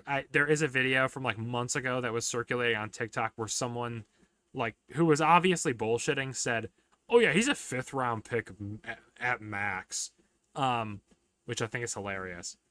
But yeah, like nobody actually expected him to fall that low. It's just that like he has legitimately like he has character issues. He's not good. And so it's like when you know he's not good, but you buy into the hype, you think, okay, well we'll take him in the first, we'll take him in the second. But then it's like they hated him so much. He was such an asshole that they were like, no. And I just want to say shame on all of the media personalities because they were like losing their, like I said, you would have thought that a war broke out just with all of the like dramatic shit people were saying. Especially Skip Bayless, bro. Man loves to do nothing but like harass women and just act like an asshole because he just like constantly was saying like, oh, he's better than Cam Ward. He should have been drafted first overall. And it's like, no, he is not. Like, if you think that if you think Shedeur Sanders didn't like, if you Get think carried. oh no, and the best part is that like they were bad. Like Colorado was not good. And he didn't go to a bowl game. He opted out of the bowl game. He opted out of senior day. He opted out of pro day. He opted out of the combine because he's too full of himself. He deserves it. Like this is the retribution I've been talking about of players who think that they deserve more than they're actually worth and then teams just saying no. And so when I saw this, I was like, this is hilarious. But yeah, like if you think he is like this secretly really good quarterback that like teams were conspiring, I saw people saying that the entire NFL was colluding to not draft him. Straight up, you are stupid if you believe that. Like, you are actually stupid. So that's my rant about Shedeur Sanders. and that's and the best part is like he'll start like a game because the Browns quarterback room is horrible. Joe Flacco, a washed They're Joe. essentially just throwing everything at the wall, seeing what sticks. Yeah, a washed Joe Flacco, a Kenny Pickett, who's Kenny Pickett, and Dylan Gabriel, who, like I said, is not good, and Shedeur, who is also not good, but Shedeur is definitely, I will admit, better than Dylan Gabriel. At least in my opinion. So I think all of the quarterbacks are probably going to play a game this season. And I don't know which one will end up starting, like, the most. Probably Flacco. But, you know, say all you want about the Colts. Flacco, in those games where he started, like, was not. Like, he was good for, like, what, one or two, and then bad for the rest. So, Yep. you know, not really, like, I'm excited to hear about what happens with Shedeur, because like I said, I think he will start. At least one game. You know, they'll give him a chance. So that's all I have to say about Shedeur. Do you have anything to say about that, Eunice or Dejan? I mean, No. Because I have Do one I more think- topic. do I think he's good enough to play in the NFL? Yeah, he does show things every once in a while. Do I think he was ever good enough to be a first round pick? No. The only reason I had him going in the first round, if you look at any of my mock drafts, it's because he got drafted to teams that don't know how to draft a QB, like the Saints, Steelers, and or Browns or Jets. Yeah. So, Did the Jets end up taking a QB? Because I felt No. like they should have, because I feel like that's why they took Justin Fields under just a 2-year deal to learn under somebody. no, they didn't. Wow, they're really banking on Mark Manning next year. All right, good luck. Yeah, they're tanking for Manning. I gotta come up with a more. Actually, there's a lot creative. of good QBs next year, man. Mark Manning, Drew Oh, yeah. Aller, what's his name? Clemson. There's next year is going to be like last year's draft for sure for QBs. Is Riley Leonard next year, or was that this year? Don't know off the top of my head. I can check real quick. Because he is solid, or at least has been. 2026 draft, QB. He plays for Notre Dame. Does not look like he's in the 2026 draft, so he might have gone undrafted this year. Okay, I think he's okay. But yeah, next year's draft class for QBs, you got Ark Manning, Garrett Newsomar, Clad Kublik, Lenora Stellers, Huh. Drew Aller, Carson Beck. Like, there's actually like great guys next year. Riley Leonard did get drafted in the 6th by the Colts. Was he? All right. I think he's like, I'm not saying he's the best quarterback in the world, or even the best one in that draft. I'm just saying I thought he was interesting, because he was solid with Notre Dame. But then again, Notre Dame was also just good overall. Yeah, like I'm very curious about what's his name? Cade Kluberg for next year. Because I don't know if you know this or not. Clemson sucks at producing receivers. Yeah. And for him to be projected this high means he had to do a lot of fucking carrying. Yeah, I'm honestly so excited for the draft next year, just because I want to see who. I want to see which of these ass teams is gonna get the first overall pick. I want to see which of these ass teams, for some reason, takes their teams to the playoffs next year. Oh yeah, I think it'll be the Giants. They're gonna sneak in as the Because 7th for seed. some reason, every year now there's a rookie QB that takes their teams to playoffs. I'm not Last even. year it was CJ Stroud. The year that just ended, it was Jaden Daniels and Bo Bo Nix. Nix, Who's yeah. he going to be this year?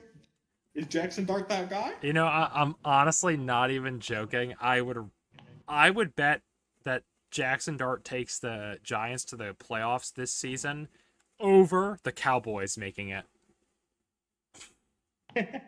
Because And speaking of the I was Cowboys, gonna say, transitioning to that, this is my last topic for the episode. So George Pickens got traded. Officially official. I believe right before we recorded, they finalized it. George Pickens got traded to the Cowboys for a third and a pick swap of a 2026 sixth for a 2026 seventh. yes. And I'm gonna rant briefly about this. This is a stupid trade. Yeah. For both teams. I'm not just saying for the Steelers. Uh, the Steelers have no quarterback, and now they have DK Metcalf is their only weapon. What's their tight end? I feel like Literally, he's okay. And then Najee. And who Najee is isn't like he's not I wouldn't call him great, but I wouldn't call him bad. Najee You know what I mean? Harris isn't on the team anymore. Oh, He went to the Chargers. then who the hell is their current running Jalen back? Warren. Oh, well, And yeah. they drafted Caleb Johnson in like round 3. Yeah, so they are just pretty much like this screams. That's the thing. If I didn't know any better, because let's be real, they're gonna find a way, I feel like, to have a not like I don't know if they can make the playoffs. Like we don't know what quarterback they have. Technically, officially, it's Mason Rudolph, but is it gonna be Aaron Rodgers? You know what I mean? Who's teased that he might actually just retire instead of playing for the Steelers. And so it's like I think that you know the Steelers I don't even it doesn't this trade does not make them better. A third round pick as well. I know that like George Pickens is good, but like he has a lot of issues. So but a third round pick also just sounds like absurd. You know what I mean? That's not good. And then a pick swap. You know what I mean? Like that's not good either. So this trade sucks for the Steelers. All you're doing is okay. Well, let's get rid of one of our weapons so we have a higher draft pick, and then we can draft a quarterback. You know what I They're mean? essentially where they were before they got DK. Yeah, and they have one good wide receiver. They literally just replaced Pickens with an equivalent level wide receiver. Because, in my opinion, for the Steelers, I knew the QB situation was going to be a mess going into this, but I figured, okay, well, they might get carried by their receiving room because it's decent now. Yeah. Nope. Yeah. Never mind. And so Fuck it. Because now DK is just going to be under double coverage the whole game now.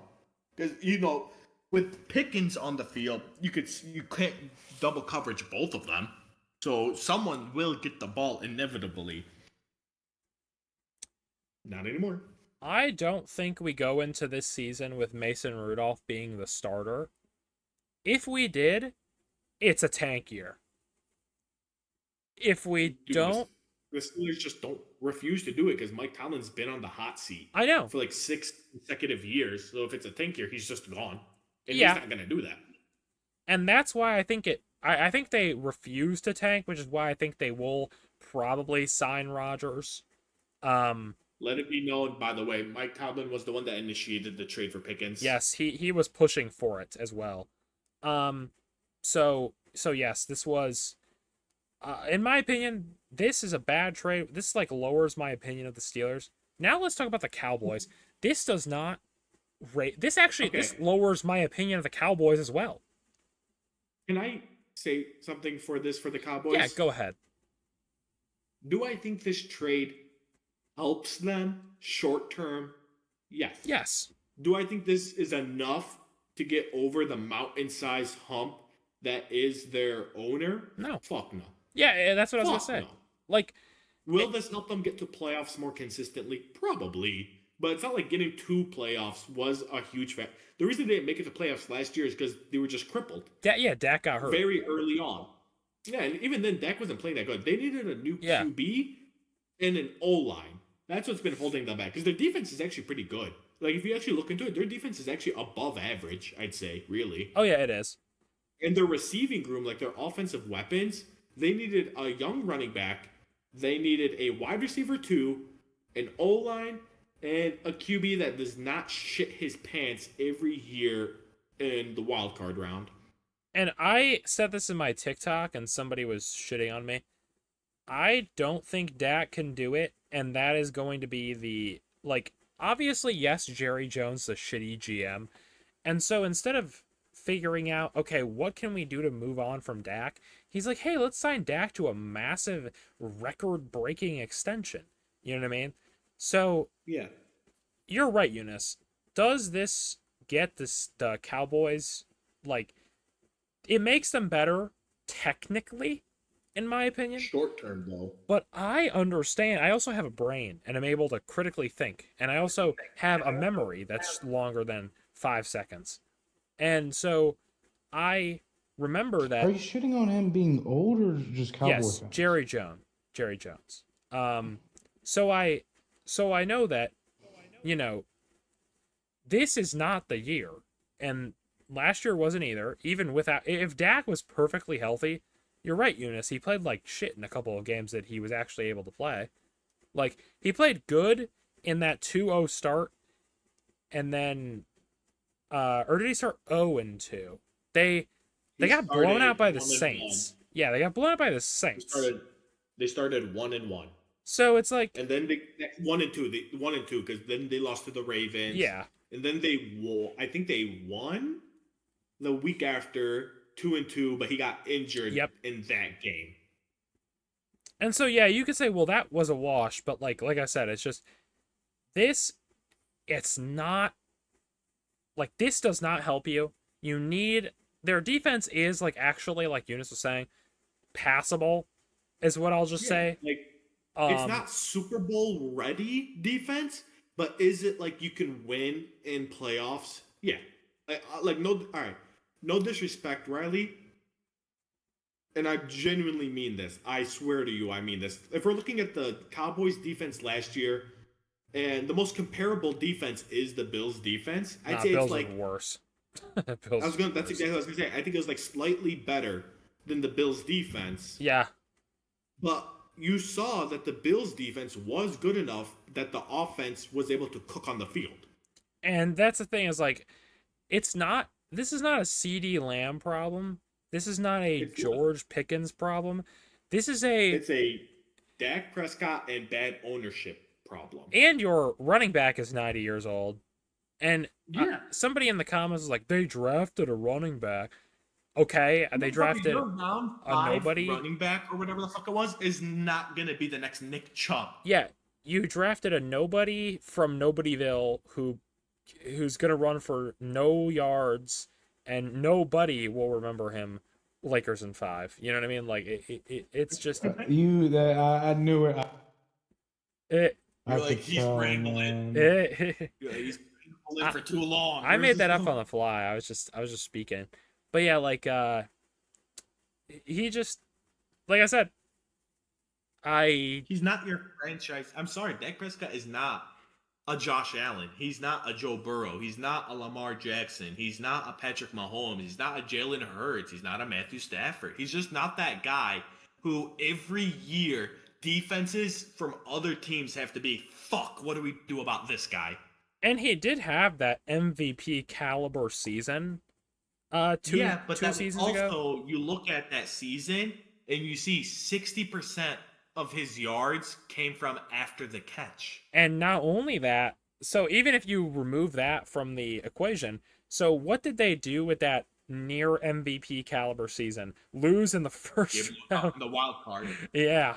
by Jordan Love in his first season ever. Yeah, as a starter, not ever. Well, yeah, you get it. Though. Yeah. I count your first year as a starter as your first year. You know what I mean? Yeah. But yeah, like, because otherwise, then you can say, because I don't ever make this argument, but then you could say, well, Lamar Jackson took the Ravens his rookie year to the playoffs. Yeah, but it wasn't his really first season as a starter. So I am gonna start saying that. What am I getting? So yeah, like I'm saying, like, it's just, this is a Dak and Jerry Jones can't build a good team issue, and their coach is ass.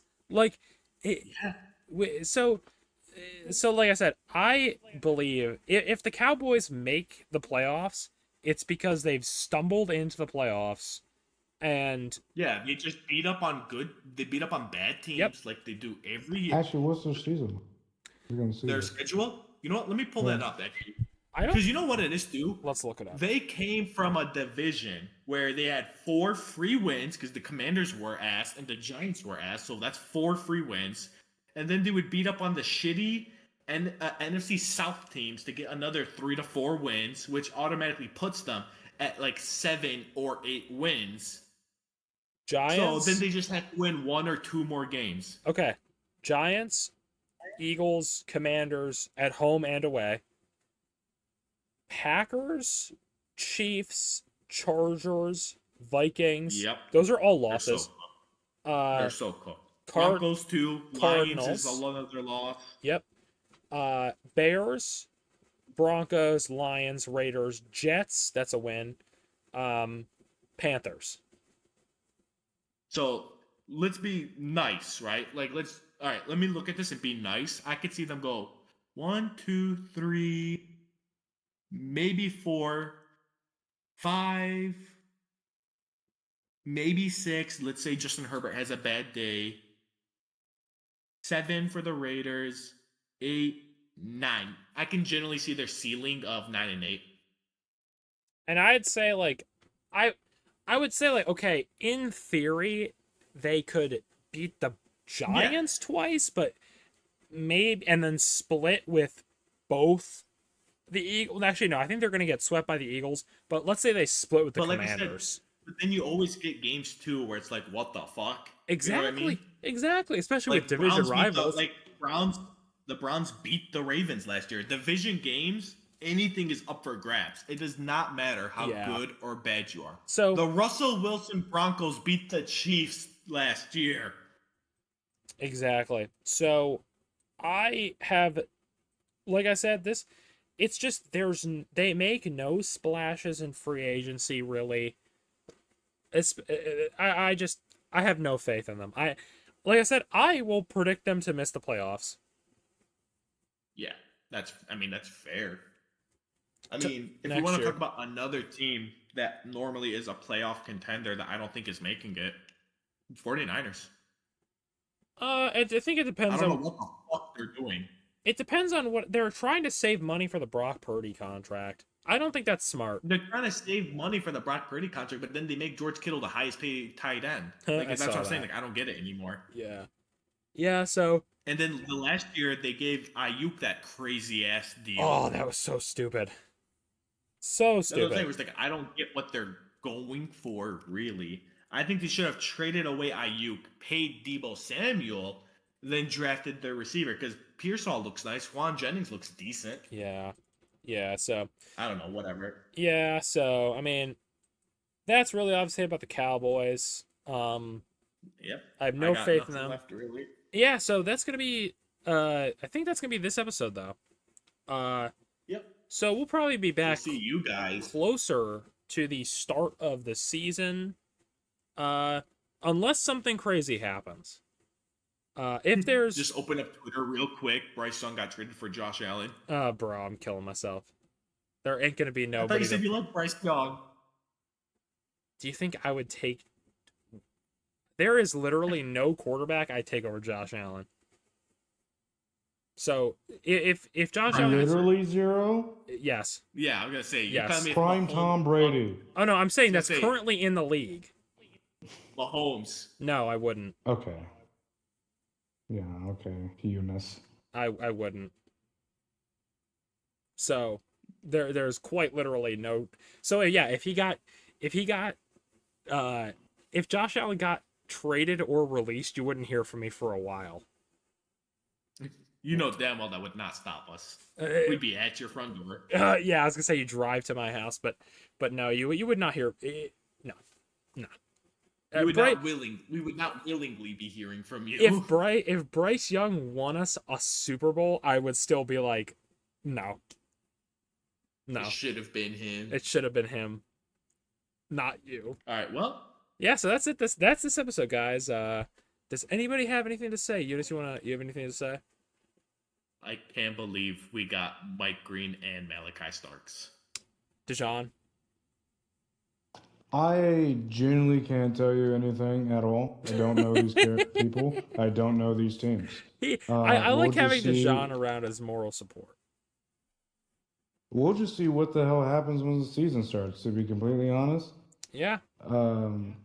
I just hope that with these new coordinators, I know our offensive coordinator for the Lions, he was our offensive coordinator at a previous year, so he'd probably be fine. It's just our DC, and the defense is our worst part.